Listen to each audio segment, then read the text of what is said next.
menjadi penambah semangat kita. Di situ dikatakan bahwa orang yang menuju ke masjid dengan niat semata-mata karena mau sholat saja, maka setiap langkahnya itu meninggikan kedudukannya di sisi Allah dan menghapuskan kesalahan-kesalahannya. Lalu ketika sudah sampai masjid dan menanti diselenggarakannya sholat atau menanti qomat, maka penantiannya itu terhitung seperti orang yang sedang melaksanakan sholat. Dan begitu sholat selesai, maka selama masih ada di dalam masjid, tidak batal wudunya, tidak mengganggu orang lainnya, maka malaikat mendoakannya dengan kalimat Allahumma ghfirlahu warhamhu wa tub alaihi. Ya Allah, ampunilah dia, kasihilah dia, dan terimalah taubat. Maka Bapak Ibu sekalian, kita sudah selesai sholat berjamaah dan kita masih ada di masjid dan kita menanti datangnya waktu sholat isya, maka kita dengan bersandarkan pada hadis tadi, mau ngecek di kitab Riyadhus Shalihin hadis ke-10, yang kita niatkan adalah kita berharap agar penantian kita terhadap sholat isya terhitung sebagai dalam kondisi sholat, ya, terhitung di sisi Allah sebagai orang yang sedang sholat. Dan yang kedua adalah kita didoakan malaikat dengan 3 doa tadi, yaitu Allahumma arhamhu wa ghfirlahu wa tub alaihi. Ya Allah, rahmatilah dia, terimalah taubatnya dan ampunilah dia. Itu dia. Dan yang ketiga seperti biasa kita bertolak ilmi, dan yang keempat secara khusus yaitu kita mengkaji perjalanan hidup Nabi kita Muhammad Sallallahu Alaihi Wasallam. Dan tujuannya banyak ya ketika kita belajar tentang sirah. Kita ingin menumbuhkan rasa cinta kita pada Nabi.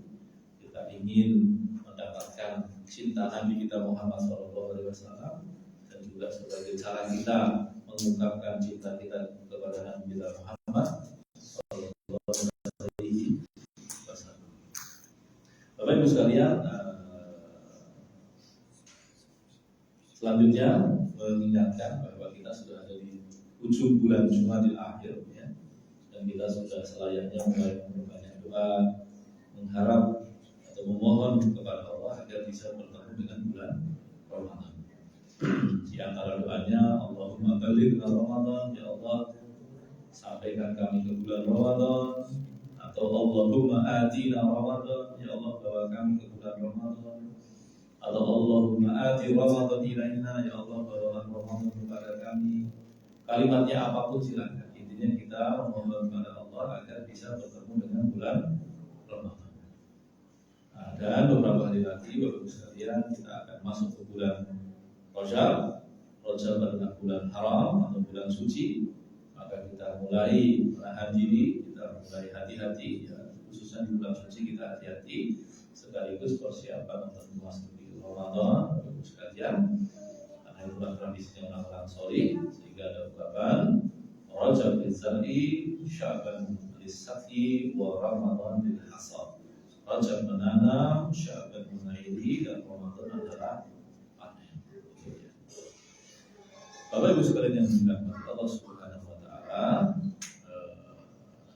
tadi siang itu saya pasangkan itu ada satu pertanyaan dari santri yang bagus sekali.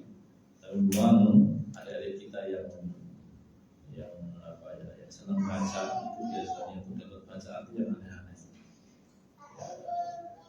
Memang mereka itu sekarang punya pertanyaan yang bermacam-macam, dan kebanyakan buku-buku agama itu tipikalnya bukan tipikal yang memberikan argumentasi yang kuat.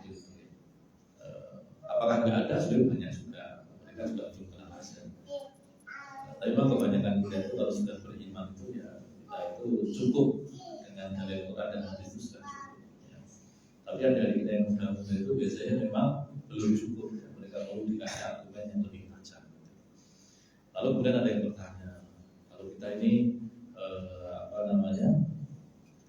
kalau kita ini sudah ibadah, sudah sholat, gitu ya, kenapa kok perkara dunia kita itu tidak segera selesai gitu ya. Nah, maka jawabannya itu sebetulnya banyak sekali. Ya, di antaranya satu, saya coba jawab dengan berbagai macam jawaban gitu ya, karena pertanyaan itu sebenarnya macam-macam gitu. Nah, dan beberapa itu mirip-mirip dan terulang gitu ya. Dan di antara satu, ya, yaitu kita ini miliknya Gusti Allah. Dan Gusti Allah itu bebas memperlakukan kita semaunya. Jadi nggak ada salahnya kalau Allah misalkan selalu memberikan kita kesulitan. Nggak ada salahnya. Allah nggak bersalah sama sekali. Kan saya coba tanya begini, kalau umpamanya semua manusia dimasukkan neraka, bagi Allah boleh nggak? Ya boleh saja, kalau kita ini miliknya Gusti Allah. Kita harus tahu diri. Maka sebetulnya tidak ada yang salah ketika kemudian ada orang sudah beribadah lalu kemudian perkara dunianya belum selesai. Itu sesuatu yang nggak salah.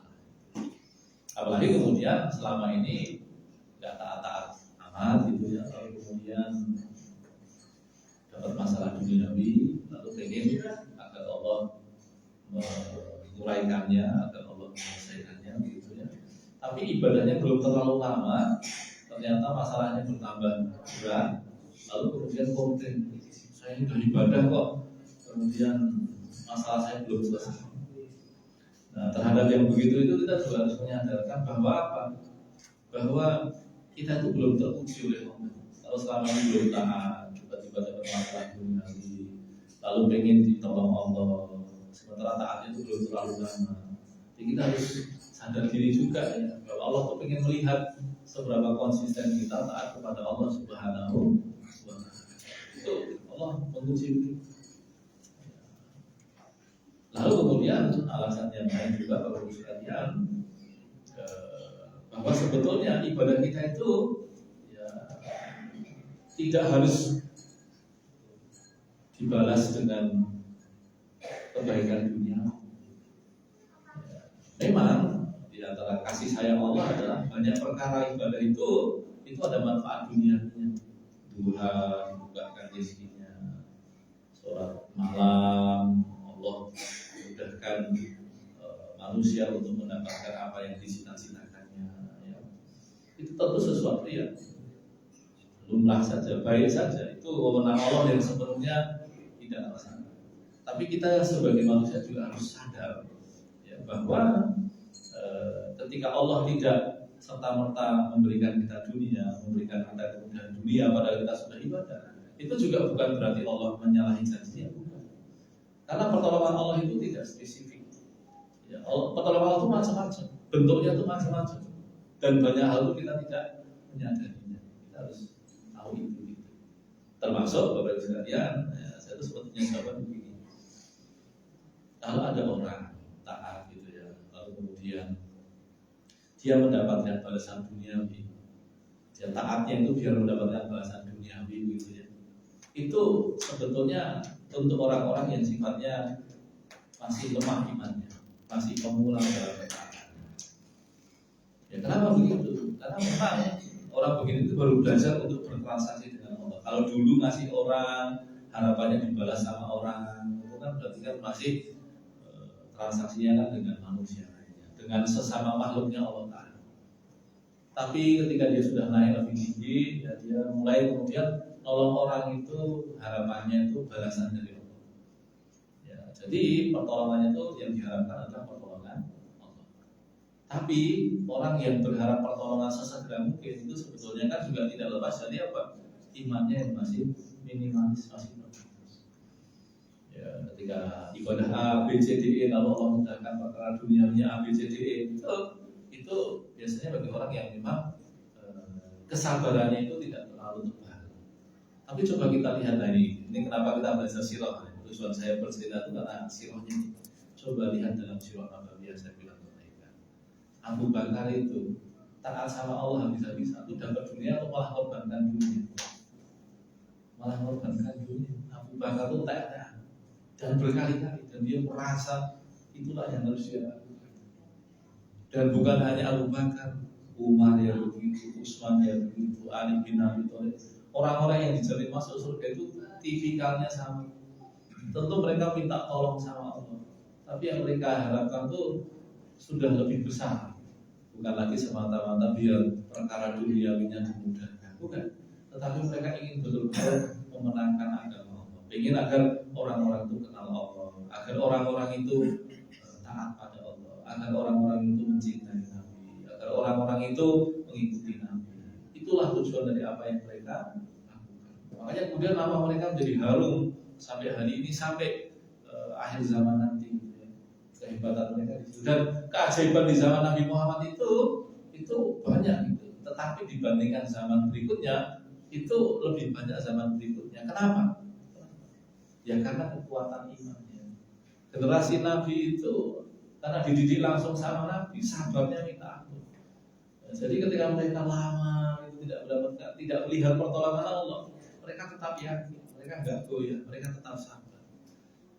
Bahkan Bapak Ibu sekalian, kita temukan ya, kalau generasi sahabat itu memang sebetulnya kalau dihitung rupiah itu kekayaannya saya mungkin tapi contoh Zubair bin Awam itu kan perempuan yang pernah dia nikah itu kan 11 orang, anaknya itu 41.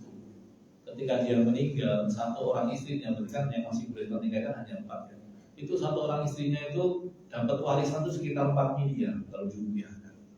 Itu pun hitungan emas setahun yang lalu. Kalau sekarang mungkin sudah sekitar 6-7 miliaran itu per orang.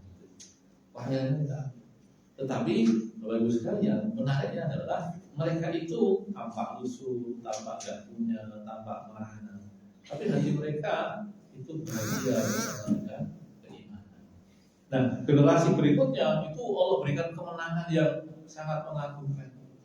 Kemenangan, bayangkan saja Romawi dan Persia yang kuatnya minta ampun, itu satu persatu wilayahnya itu dibebaskan oleh kaum muslimin. Kaum muslimin dari Mekah ke Madinah, wilayahnya ketika Nabi meninggal wilayahnya cuma Mekah Madinah.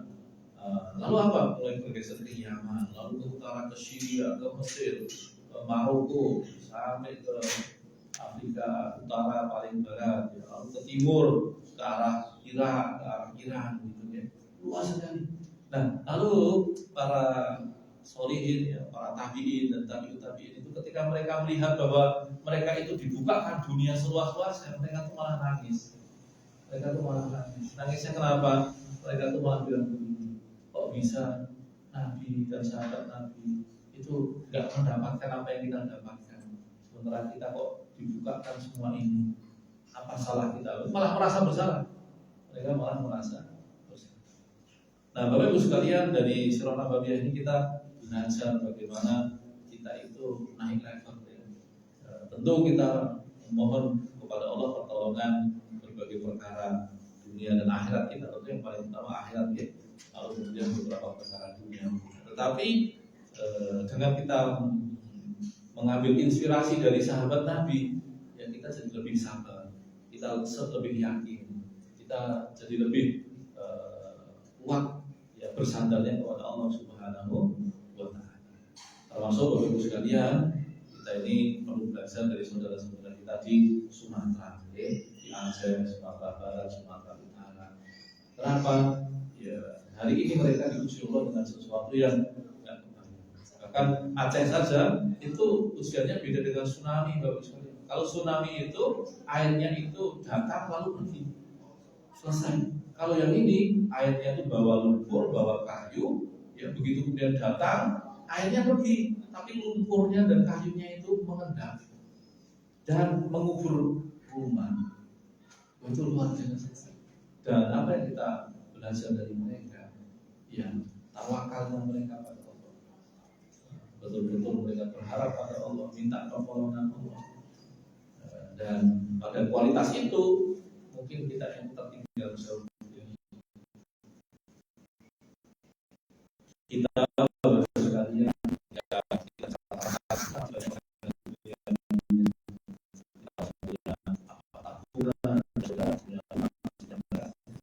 sementara saudara-saudara kita di Sumatera akhirnya apa? Mereka betul-betul mengandalkan Allah Subhanahu wa Ta'ala, bersandar kepada Allah itu menjadi semakin kuat. Itu seperti itu. Nah, Bapak Ibu sekalian yang dirahmati Allah, itu diantara kenapa kita belajar Sirah Nabawiyah, ya kita tapi dari orang-orang yang yakinnya pada Gusti Allah itu, yang mengandalkan Allah itu kuat sekali. Dan sampai mereka itu lebih percaya dengan apa yang mereka titipkan pada Allah dibandingkan apa yang mereka lakukan sendiri. Nah, Bapak Ibu sekalian, kita lanjutkan bahasan kita, yaitu tentang bagaimana Nabi kita Muhammad SAW itu menikahi Ummu Salamah. Bapak Ibu sekalian, setelah meninggalnya Khadijah, Nabi Muhammad itu tidak punya pasangan yang sekuat Khadijah. Khadijah ini kuat sekali. Ya, dia sebagai perempuan memang lebih kuat. Pun lama tidak dapat beda umurnya itu berapa sih? Ada yang mengatakan hanya 3 tahun saja. Khadijah itu cuma lebih tua 3 tahun. Dan pendapat ini lebih masuk akal. Karena apa? Karena ketika dinikahi Nabi, Khadijah itu kalau usianya 28, maka punya anak 6 itu sesuatu yang lebih mudah dipahami. Ya, karena fisiknya siap. Berarti misalkan dinikahi umur 28, anak pertama umur 29, anak kedua 31, anak kedua 33, anak keempat 35, ya paling tua ya beliau punya anak tuh mungkin umur 38, 39, 40. Tapi kalau Khadijah itu nikah dengan Nabi umur 40, nah, itu gimana umur itu? Ya tentu bagi Allah saja, tapi lebih mudah kita pahami ketika usia Khadijah itu. Dan Khadijah itu sekian betul-betul, makanya istri Nabi yang paling belia, paling muda itu kan Aisyah. Aisyah itu kan cantik pintar gitu ya. Dan biasalah karena masih muda kan emosinya kan masih naik turun gitu ya. Nah, lalu sering cemburu pada Nabi. Dan Nabi itu kalau Aisyah itu cemburu ya Nabi bercanda aja gitu. Hingga suatu ketika yaitu apa? Ketika Aisyah itu cemburunya pada Khadijah. Nabi itu kan masih suka menyambung silaturahmi dengan teman-temannya Khadijah. Nabi bilang kepada budaknya, ini tolong oleh-oleh untuk temannya Khadijah. Lalu Aisyah dengar dan sewot itu. Oh, Khadijah meneh. Bahasanya itu kurang lebih ya. Apa aku sing enom ki ra cukup gendeni sing tuwa kuwi kok itu. Bahasanya begitu. Ya, perempuan dulu biasanya. Tapi dalam kasus ini Nabi agak marah. Kenapa? Di antara kalimatnya Nabi adalah qad saddaqatni indama kadzdzabani an-nas. Perempuan itu atau Khadijah itu membenarkanku ketika aku didustakan oleh semua manusia. Artinya apa? Khadijah ini termasuk yang paling awal beriman dan kontribusinya bagi dakwah Nabi itu termasuk sangat besar. Dan belum ada yang menggantikan sampai makanya ketika ada Khadijah, Nabi tidak pernah menikah lagi. Baru Nabi menikah itu setelah Khadijah tidak ada. Dan Nabi itu sedih sekali ketika kehilangan Khadijah. Dan seperti kita ketahui, ya Nabi nantinya ketika Khadijah meninggal, ya, menikah dengan Saudah binti Zam'ah, ya, seorang perempuan yang bisa mengurus anak-anak Nabi. Ya, lalu ada juga siapa? Ada juga Aisyah itu sendiri. Termasuk kemudian di sini menikahi Ummu Salamah. Ummu Salamah itu termasuk perempuan yang usianya lumayan ya. Mungkin 40-an atau 45 tahun ketika ini. Karena yang dinikahi Nabi itu yang perawan hanya Aisyah. Lainnya itu pernah menikah atau janda. Dan usianya bermacam-macam, 20, 25, 30, 35, bermacam-macam. Nah, Ummu Salamah ini termasuk yang matang gitu ya. Makanya nanti di antara takdirnya Allah adalah ketika terjadi peristiwa Hudaybiyah. Peristiwa Hudaybiyah itu kan Nabi dan kaum muslimin mau ke Mekah, mau umroh ditolak sama orang Mekah. Lalu tapi orang Mekah ini juga gak berani frontal, maka terjadi perjanjian yang intinya adalah tahun itu gak boleh masuk ke Mekah, gak boleh umroh. Kaum muslimin itu mangkel. Lebih-lebih bunyi perjanjiannya itu seperti melemahkan umat Islam. Orang Quraisy gak mau nyebut Muhammad dengan Rasulullah, lebih Muhammad bin Abdillah. Ya, lalu kemudian Rasulullah sepakat untuk tidak masuk di tahun itu. Ya, lalu nanti kalau ada orang-orang Mekah yang masuk Islam, nggak boleh masuk Madinah. Sementara kalau ada orang-orang Madinah yang murtad ke Mekah, nggak usah dikembalikan ke Madinah. Itu kaum muslimin merasa, kok Nabi gelem-gelemnya atau kalau perjanjian ngomong lebih. Hanya kemudian nanti ada hikmahnya. Ya. Tetapi awal-awal itu ya dorong iso terima, nggak bisa terima. Lalu apa? Ketika Nabi bilang kita harus kembali ke Madinah. Lalu apa? Karena umroh nggak bisa dilakukan secara utuh, Nabi tahalul. Ya, tahalul. Kemudian termasuk menyembelih. Ya, Nabi itu ngajak sahabat untuk yuk syukur, habis itu kita nyembelih. Doa enggak? Doa ya. Jadi sahabatnya ngel juga ya. Nggak mau melakukan. Lalu Nabi agak larang itu masuk ke dalam tenda, lalu kemudian ngobrol dengan Ummu Salamah. Gimana nih? Ummu Salamah salahnya bagus sekali. Udah Nabi biarkan mereka. Yang penting Nabi syukur aja, tahalul aja, lalu nyembelih. Nabi diem aja.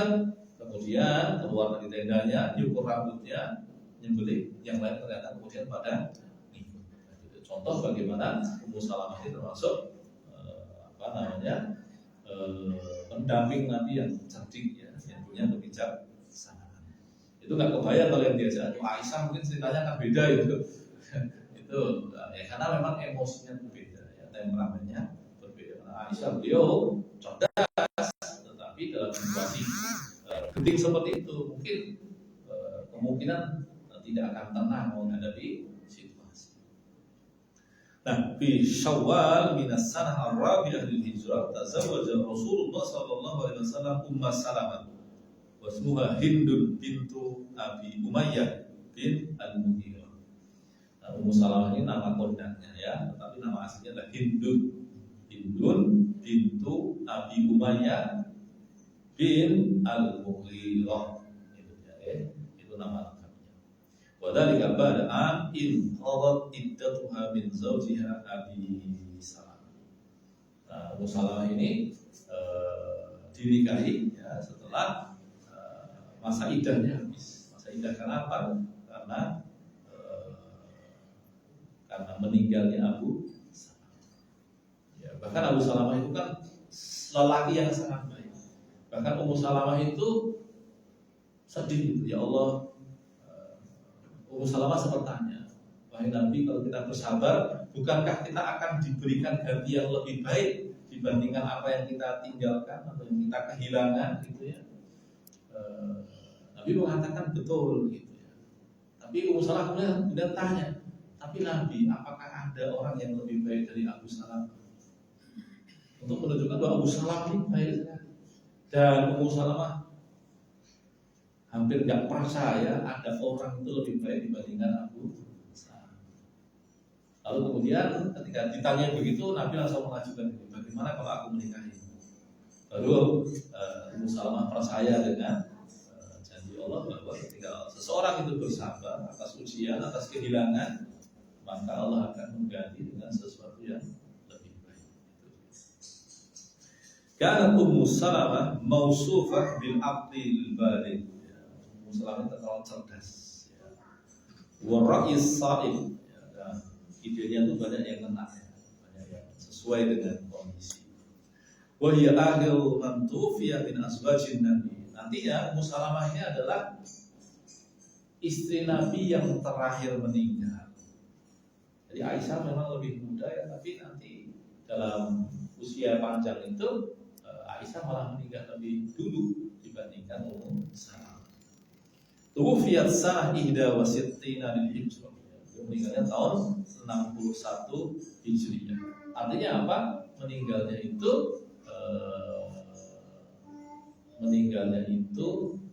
tahun berapa berarti? Tahun 50 tahun setelah meninggalnya Nabi Muhammad SAW. Sementara ketika beliau dinikahi Nabi itu mungkin usia sekitar 30 atau 35. Berarti ketika meninggal usianya sekitar 80-an atau 90-an tahun. Dan orang di zaman itu yang usia panjang nggak banyak di bawah bulan, nggak seperti saat ini gitu. Kalau sekarang alhamdulillah bapak banyak yang usianya panjang gitu. Karena contoh anaknya Nabi Muhammad saja itu pintar 6, 7 bahkan ada satu dari Maria itu ya. Tetapi semuanya meninggal lebih dulu dibanding Nabi. Hanya satu yang meninggalnya setelah Nabi. Nabi meninggal usia 63. 63-nya Hijri ya, Bapak Ibu, sanes Masri. Kalau Masehi Nabi itu usianya meninggal tuh 61. Abu Bakar juga 63 Hijri. Umar juga sama 63 Hijri. Utsman agak panjang. Kalau Ali juga usianya kurang lebih sama dengan. Nah itu dia. Kemudian tidak hanya menikahi Ummu Salamah, tetapi juga menikahi Zainab bintu Jahsy. Dan menikahinya Zainab ini jangan dianggap karena Nabi pengen, ya itu malah ngeluh Nabi. Karena ada sesuatu yang Allah ingin sampaikan melalui proses Nabi menikahi Zainab binti Jahsy. Jadi yang namanya Zainab itu banyak, ya mungkin nama lumrah lah ya. Istrinya Nabi yang namanya Zainab itu 2, anaknya Nabi yang namanya Zainab 1, cucunya Nabi yang namanya Zainab juga ada beberapa orang.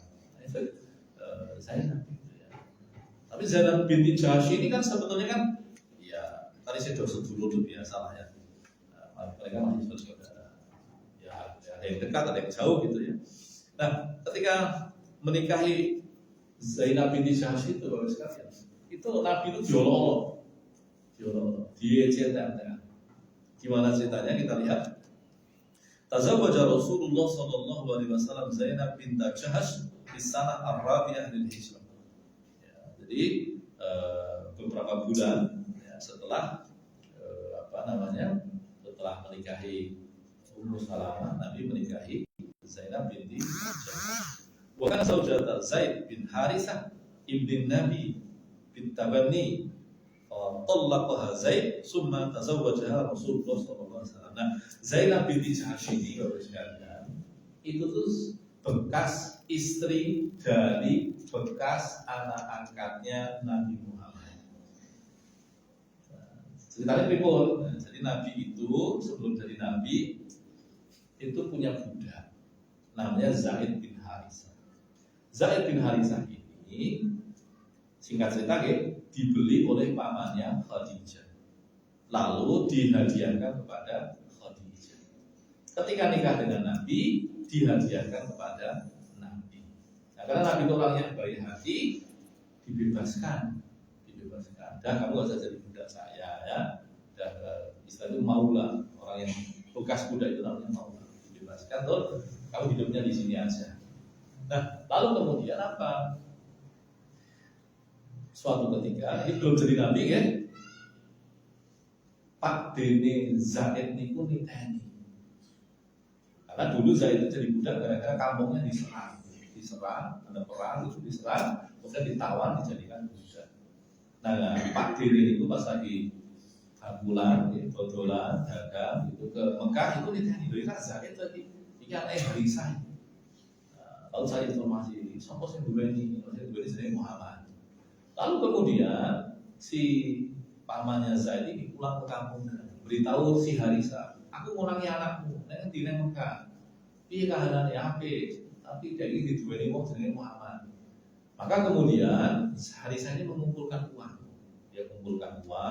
lalu kemudian dibawa ke Mekah nyari Muhammad. Kamu Muhammad ya, betul. Kenapa? Saya bapaknya Zaid. Oh ya, terus mau apa? Saya mau beli anak saya saja. Saya mau beli balik anak saya. Anak saya mau tak beli balik biar saya open. Lalu Nabi Muhammad saat itu belum jadi Nabi, bilang apa? Gak usah. Ini aja, tanya anaknya langsung. Tunda Zaid, kemana? Kamu tahu ini enggak? Oh, itu bapak saya dan pakai saya itu. Terus gimana? Bapakmu itu mau bawa kamu pulang. Kamu pilih mana? Mau pulang sama bapakmu atau tetap sama saya?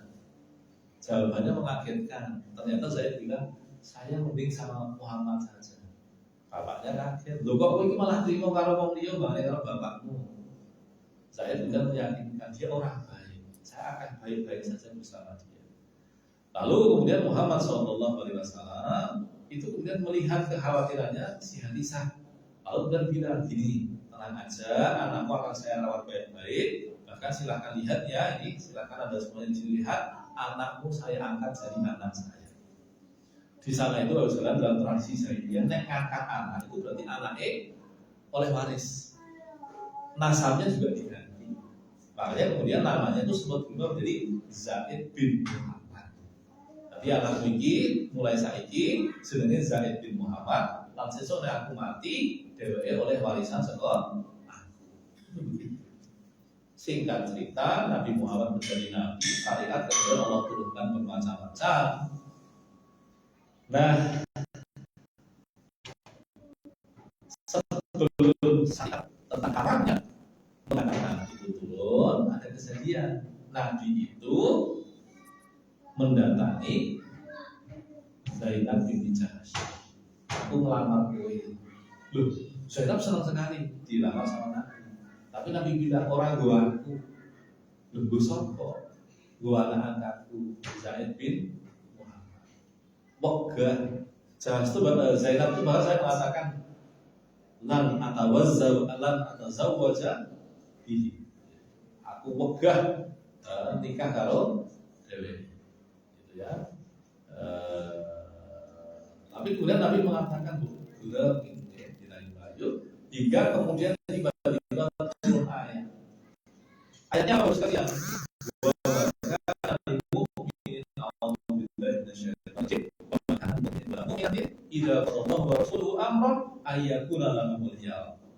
Tidak layak bagi mukmin laki-laki dan mukmin perempuan kalau Allah dan Rasulullah sudah menetapkan sesuatu lalu dia punya pilihan yang berbeda. Gara-gara ayatnya begitu Zainab juga waduh, di ayat ini karpet aku nih. Lalu tanya Nabi kalau betul panjenengan pengen pulang nikah kalau anak-anaknya jenengan, ya udah. Zainab akhirnya mau menikah dengan Zaid. Zaid itu sebenarnya sudah punya istri, tapi istrinya jauh lebih tua karena istrinya Zaid itu dulu Zaid dinikahkan dengan pengasuhnya Nabi. Jadi ini istri keduanya Zaid. Ya. Nanti dari istri yang pertama yang jauh lebih tua itu Zaid punya anak yang sangat hebat namanya Usamah bin Zaid. Tapi ketika nikah dengan Zainab binti Jahash ini Bapak sekalian, gaweane padu, ya. Karena rasa kufu. Zainab ini dari keluarga kaya, dari keluarga terhormat, nikah karo bekas budak. Ya, makanya awalnya dia nggak mau gitu. Nah ini makanya kemudian dalam Islam kita diajarkan kalau nikah itu kalau bisa sekufu ini kan apa? Kurang luwih iki padha. Men apa ora jomplang banget kok bangane meng rekoso. Makanya kemudian suatu ketika Zaid itu datang ke Nabi bojoku galak. Itu curhat sama Nabi sisa itu galak. Ya mungkin karena agak sekufu kan. Akhirnya kemudian Nabi mengizinkan. Ya, jadi Zaid itu minta izin Nabi kalau pakai pripun. Ya wis salah. Maka kemudian Zaid cerai dari Zainab. Setelah cerai apa yang kemudian terjadi? Allah memerintahkan Nabi Muhammad untuk menikahi Zainab binti Jahash. Jadi Nabi nikahi Zainab itu karena perintah Allah Subhanahu wa Ta'ala. Dan Nabi Muhammad pusing. Kenapa kok pusing? Karena bagi orang-orang jahiliyah nganti uang kuwi kok nikahi bekas bojone anak angkate kuwi memalukan. Tapi memang tujuan dari perintah itu adalah untuk membatalkan tradisinya orang jahiliyah. Jadi Nabi Muhammad itu ketika nikahi Zainab itu tujuannya untuk menegakkan syariatnya Allah bahwa orang itu tidak boleh ngangkat anak sampai mengganti nama, mengganti nasab, termasuk memberi waris ke.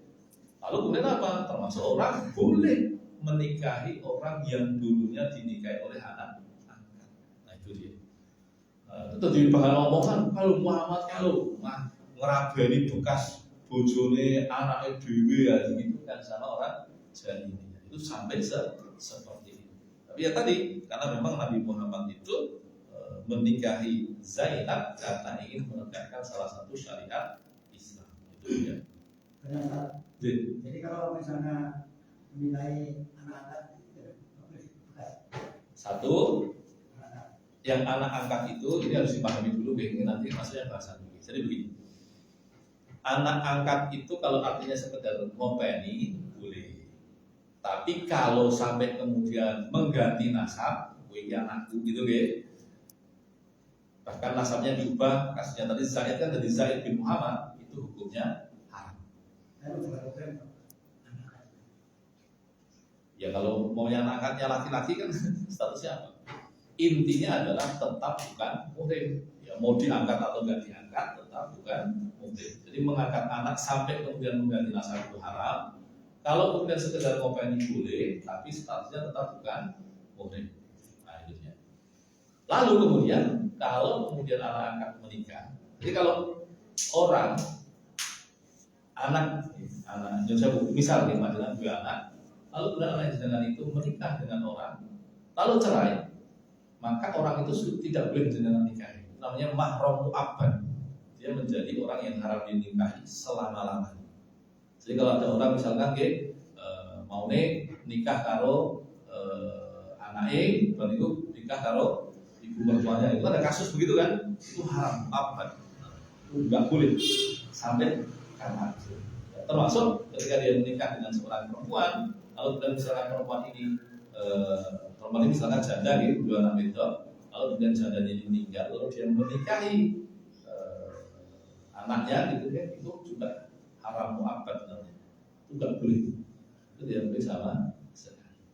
Nah itu dia.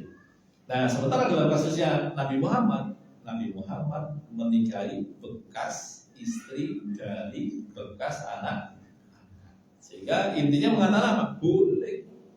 Nah, itu begitu. Lagi ribet ya, terutama ya. Itulah fikih itu begitu itu ya. Jadi itu pernah itu begitu. Ya ini perkara fikih gitu. Tapi memang ini karena sudah berkaitan dengan halal haram, tapi karena kasus begini insya Allah nggak banyak ya. Satu tentang bahasa fikihnya karena tidak banyak terjadi gitu ya, nggak perlu diingat-ingat. Adapun kaitannya dengan Zaid tadi, saya menceritakan tadi ya, untuk mengenal profilnya Zaid dan sekedar menunjukkan bagaimana sebuah perintah Allah itu bisa terjadi melalui proses yang panjang. Itu dia. Nah itu dia. Intinya begitu. Nah tapi balik Bapak Ibu sekalian Allah, intinya adalah Nabi menikahi Zainab binti Jahsh yang tadinya adalah istri dari bekas anak angkatnya. Itu dia. Nah, lalu kemudian apa? Kana al-murad min zawajin Nabi bi Zainab binti Jahsh ibtala adat tabanni wal qada ala hadhihi al-adat al-jahiliyah. Tadi katakannya di situ Nabi menikahi Zainab untuk membatalkan adat jahiliyah. Kata-katanya di situ. Maka Zainab inda Zaid bin Harisah qarabata sanah. Summa talaqaha falamma inqadat iddatuha tazawwajaha Rasulullah. Nah, Zainab binti Jahsh ini sempat dinikahi Zaid itu juga ternyata enggak terlalu lama, enggak sampai setahun. Lalu setelah dicerai oleh Zaid, lalu masa iddahnya habis, baru dinikahi oleh Nabi.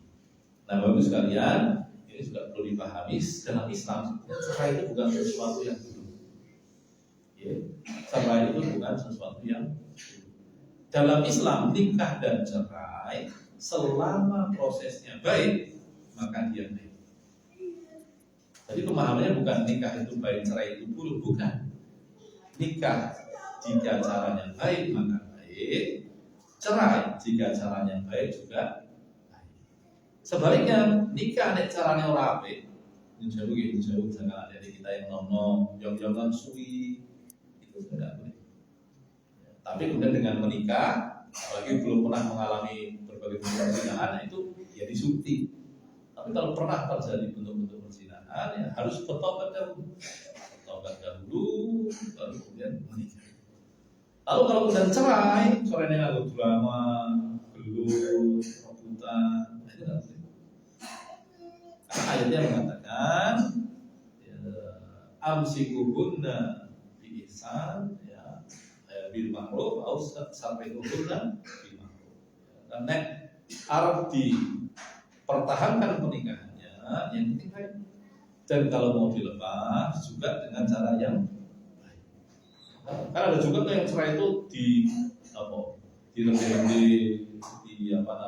disia-siakan, yang dinafkahi dan sebagainya. Dan perempuan itu boleh misalkan tanya ke suaminya, saya ini kok nggak dinafkahi, masih mampu atau enggak? kalau nggak mampu dilepaskan aja gimana, itu boleh. Karena memang nikah itu juga berhubungan dengan persoalan yang namanya nafkah. Bisa juga suami tanya, saya tuh nikahin kamu dulu kondisi ekonomi saya mapan. Kalau sekarang saya udah nggak bisa, ceraikan gimana? Mau nggak? Lalu ketika istrinya mengatakan ya sudah kalau gitu, ya sudah aja. Atau kalau istrinya mengatakan aku lagi ini nggak kok, saya penting aku rasa dicerai. Itu namanya misyar. Misyar itu artinya ya udah, berarti kewajiban ngasih nafkah tak gugurkan. Aku lagi jalur nggak kok, saya penting aku lagi cerai. Itu boleh.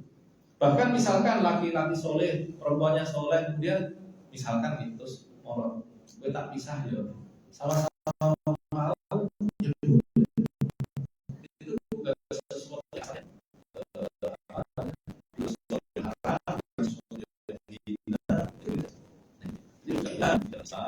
itu perceraian itu bukan sesuatu yang mutlak dulu tidak. Dia asalnya boleh.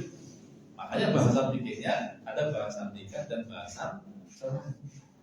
Yang penting kalau nikah corone sing bener, omah-omahan corone yo sing apik, nek pisah yo sing becik. Kata kuncinya di situ. Tapi memang bagus sekalian, biasanya tantangan terbesarnya adalah perasaan, emosi. Nikah senajan podo-podo senang, kami kunjung mungkin kebablasan. Lalu ketika sudah berumah tangga, mungkin podo-podo salah paham, podo-podo loro ati, juk neng omah niku isine koyo mek pagi. Ketika pisah, ya bani podo-podo rareno. Yang satu merasa terhina ibunya, yang satu merasa apa gitu, lalu rebutan anak, rebutan apa. Ya biasa setan itu mainnya di situ. Jadi artinya itu dijaga oleh promo sehingga apa? Isinya adalah permusuhan. Tapi asalnya nikah dan cerai dalam Islam itu hukumnya boleh. Sesuatu yang diperbolehkan, yang penting dilakukan dengan cara yang baik dan benar. Itu dia. Terus kemudian apa? Alladzi zawwaja Rasulullah sallallahu alaihi wasallam bi Zainab huwa Allah subhanahu wa ta'ala. Jadi tadi sudah dikatakan ya bahwa yang menikahkan Nabi dengan Zainab adalah Allah. Allah yang menyuruh. Dakhala alaiha Rasulullah biduni izni. Qala ta'ala falamma qadha Zaid minha wataran zawwajnakaha. Ayatnya dikatakan apa? Ya, ayatnya dikatakan setelah Zaid selesai dengan Zainab, maka kemudian kami menikahkanmu dengannya. Allah sendiri yang mengatakan hal itu. Bahkan Zainab bintu Jahsh tafkharu ala azwajin Nabi wa taqulu zawwajakunna ahlikunna wa zawwajanillahu ta'ala min fawqi sab'i samawat. Nah, dan ini agak lucu. Dalam riwayat Imam Bukhari ternyata Zainab ini ya berumur kalau bojo-bojone Nabi sing lihat. Menurut umumnya pripun? Kowe iki kabeh iki nikahe senajan sing nikah iki keluargamu, nek aku iki dinikahe karo Nabi karo Gusti Allah. Jadi ana umum ngoten. Nah, tapi ini satu cerita dan tentu ini bukan ini bercandaan saja, ini bukan ungkapan yang sifatnya menghinakan yang lain atau besar kepala itu. Nah, wa aulaman nabiyyu hina dakhala Zainab binti Jahsh, ya, dan Nabi ketika nikahi Zainab itu buat walimah. Walimah niku napa to artine? Walimah niku pesta. Pesta niku pripun? Sederhana pun boleh. Salah satu perintah Nabi walimah atau pesta itu gini menurut saya. Ketika Nabi pindah ke Madinah, banyak sahabat Nabi yang tadinya kaya raya itu jatuh miskin. Kenapa? Karena semua hartanya ditinggal di Mekah, diurusi, yang penting agama Islam. Di antaranya Abdurrahman bin Auf. Abdurrahman bin Auf itu dipersaudarakan dengan salah satu tokoh Madinah. Tokoh ini nggih boten tanggung-tanggung, umumnya ini umum apik. Ini pun dia mengatakan begini, anak al-ghanam nasi fil Madinah. Aku wong paling sugih ning Madinah. Kowe pengen apa sebutno tak kei. Aku duwe kebun jembar loro nek kowe gelem separo kowe. Ora tanggung-tanggung. Bahkan dia mengatakan apa? Bojoku loro tak pegat sisi nek kowe gelem nikah ono. sampai segitunya. Jadi ibu emosi di kulit tapi itu cerita betulan Bapak sekalian. Tapi apa kata Abdurrahman bin Auf? Lah, dulani ala tariqiyas. Wis aku mau duduk dalam yang pasar. Karena dia pedagang yang mahir. Dalam hitungan beberapa pekan, Abdurrahman itu juk duitnya kelumpuk mulai juk nikah karo wong wedok Madinah. Bapak Ibu sekalian, wong wedok Mekah dan wong wedok Madinah itu beda gitu. Orang perempuan Mekah itu biasa ditindas suaminya. Nek wong wedok Madinah itu biasa padu kalau artian diskusi berdebat itu sesuatu yang lumrah-lumrah saja. Nah, Abdurrahman bin Auf itu menikah, kemudian cerita ke Nabi, saya sudah nikah loh. Oh, Nabi senang itu. Lalu kemudian Nabi mengatakan, aulim walau insyatin. Ojo lali gawe pesta rakyat boleh wedhus siji. Nah, itu dia. Jadi sunnahnya walimah itu apa? Ketika orang menikah dia bergembira, dia membagi kegembiraan kepada orang-orang dekat. Makanya kalau ada walimah itu yang paling penting itu tetangga. Yang paling penting adalah tetangga. Dan pestanya maksudnya penting gembira aja, nggak harus mewah, sederhana pun nggak masalah, meskipun dengan seekor kambing. Kalau anak muda zaman sekarang banyak yang nikah itu bertentangi resepsi, mengenai KUA, berbit sore laku-laku. Ada yang anak-anak muda yang begitu, karena mereka mikirnya kalau ini gaya walimah gede-gede, baru duit utang-utang, baru bilang duit ya, maka mereka kemudian mikirnya bisa hak perlu neng KUA. Bagi-bagi panganan yang tombol-tombol, tapi duitnya tinggal modal urip. Dan itu nggak apa-apa dalam Islam. Asalnya itu sesuatu yang boleh.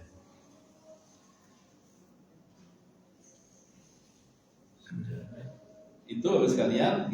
Penutupnya adalah ini riwayat Bukhari. Aula Rasulullah SAW hina Zainab binti Jahsh ma'asy'anas khutbah.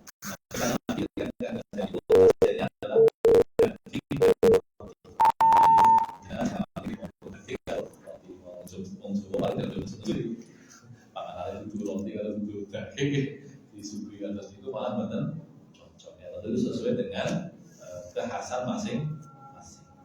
Semoga menjadi pengingat dari sekalian, ya, itu dari hasanah Nabi kita Muhammad SAW. Semoga dengan yang kita lakukan ini ya, nanti Nabi ditanya ya. Nabi kulon sing senangane sinau tentang si oleh panjenengan Nabi. Jika kita mendapatkan syafaat Nabi kita Muhammad sallallahu alaihi wasallam. Barakallahu li wa lakum wa sallallahu ala nabiyyina Muhammad. Assalamualaikum warahmatullahi